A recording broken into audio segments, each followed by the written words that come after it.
Hello ನಮಸ್ತೆ, welcome back to my YouTube channel.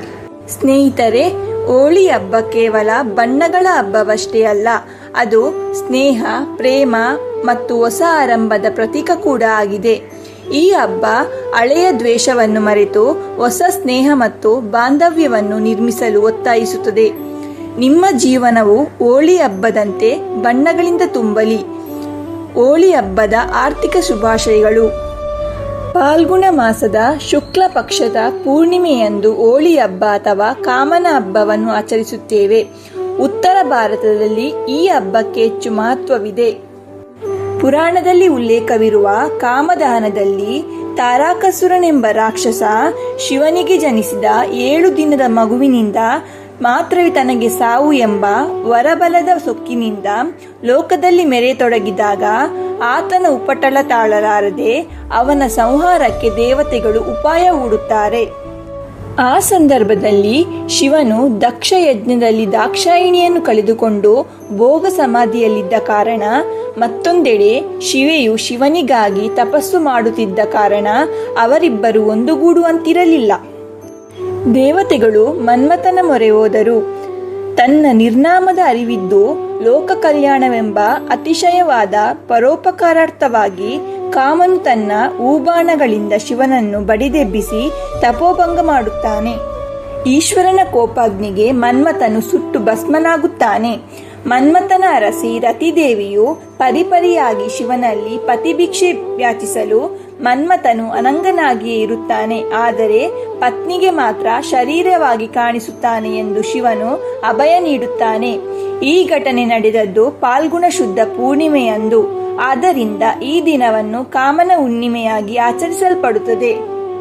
Narada ಪುರಾಣದಲ್ಲಿ ಮತ್ತೊಂದು ಕತೆ ಬರುತ್ತದೆ. ತಾನೇ ದೇವರು ಎಂದು ಒಪ್ಪಿಕೊಳ್ಳದೆ ಶ್ರೀಹರಿಯನ್ನೇ ಜಗದೊಡೆಯ ಎಂದು ಭಾವಿಸುವ ತನ್ನದೇ ಕರುಳ ಕುಡಿ ಪ್ರಹ್ಲಾದನನ್ನು ಕೊಲ್ಲಲು ದೈತ್ಯರಾಜ ಹಿರಣ್ಯಕಶಿಪು ನಾನಾ ವಿವಿಧ ಪ್ರಯತ್ನಗಳನ್ನು ಮಾಡಿಯೂ ವಿಫಲನಾಗುತ್ತಾನೆ. ಕೊನೆಗೆ ಬೆಂಕಿಯಿಂದ ರಕ್ಷಣೆ ನೀಡುವ ವಸ್ತ್ರ ಹೊಂದಿರುವ ತನ್ನ ತಂಗಿ ಹೋಲಿಕಳ ಮೊರೆ ಹೋಗುತ್ತಾನೆ.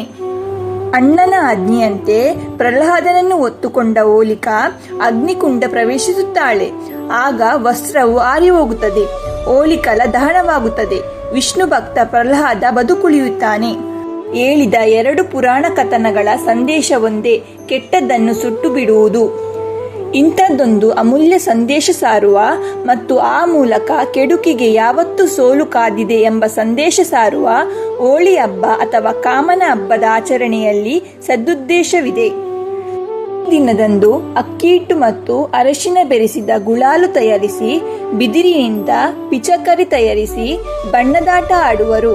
ರಂಗಿನಾಟದ ನಂತರ ಅಭ್ಯಂಜನ ಸ್ನಾನ ಮಾಡಿ ದೇವರಲ್ಲಿ ಪ್ರಾರ್ಥಿಸಿ ಮನೆಗಳಲ್ಲಿ ವಿಶೇಷ ಅಡಿಗೆಗಳನ್ನು ತಯಾರಿಸುವರು. ಉತ್ತರ ಪ್ರದೇಶದಲ್ಲಿ ಜೋಳದ ಹಿಟ್ಟಿನ ಗುಜಿಯಾ ಹಾಗೂ ಪಾಪ್ಡಿ ಜನಪ್ರಿಯವಾಗಿದೆ. ದೆಹಲಿಯಲ್ಲಿ ಈ ದಿನದಂದು 10 ತಲೆಯ ರಾವಣನ ಮೂರ್ತಿಯನ್ನು ಬಿದಿರಿನಿಂದ ತಯಾರಿಸಿ ಅದಕ್ಕೆ ಹಳೆ ಬಟ್ಟೆಗಳನ್ನೆಲ್ಲ ಧರಿಸಿ ಗಣ್ಯರನ್ನೆಲ್ಲ ಕರೆದು ಅವರ ಸಮ್ಮುಖದಲ್ಲಿ ಲಂಕೇಶನನ್ನು ಸುಡುವುದು ವಾಡಿಕೆ.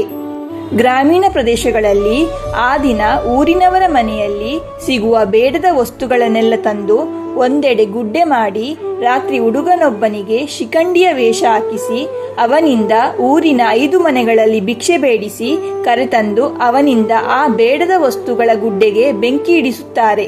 ಅದೇ ಅವರ ಕಾಮದಹನದ ಹಬ್ಬ. ಹೋಳಿ ಹಬ್ಬ ಪ್ರೀತಿ, ಸಹಬಾಳ್ವೆ, ಭಕ್ತಿಯ ಜಯ ಮತ್ತು ಹೊಸ ಜೀವನದ ಪ್ರಾರಂಭವನ್ನು ಸೂಚಿಸುತ್ತದೆ. ಇದು ನಮ್ಮ ಜೀವನದಲ್ಲಿ ನೆಗೆಟಿವಿಟಿಯನ್ನು ದೂರ ಮಾಡಿ ಸ್ನೇಹ ಮತ್ತು ಬಾಂಧವ್ಯವನ್ನು ಹೆಚ್ಚಿಸಲು ಪ್ರೇರೇಪಿಸುವ ಹಬ್ಬವಾಗಿದೆ. ಮತ್ತೊಮ್ಮೆ ಹೋಳಿ ಹಬ್ಬದ ಶುಭಾಶಯಗಳು. ಬಣ್ಣಗಳು ನಿಮ್ಮ ಜೀವನವನ್ನು ಸಂತೋಷದಿಂದ ತುಂಬಿಸಲಿ. ಸ್ನೇಹಿತರೆ, ನಿಮಗೆ ಈ ವಿಡಿಯೋ ಇಷ್ಟವಾದರೆ ಪ್ಲೀಸ್ ಲೈಕ್ ಮಾಡಿ, ಶೇರ್ ಮಾಡಿ ಮತ್ತು ಚಾನಲ್ ಅನ್ನು ಸಬ್ಸ್ಕ್ರೈಬ್ ಮಾಡಿ.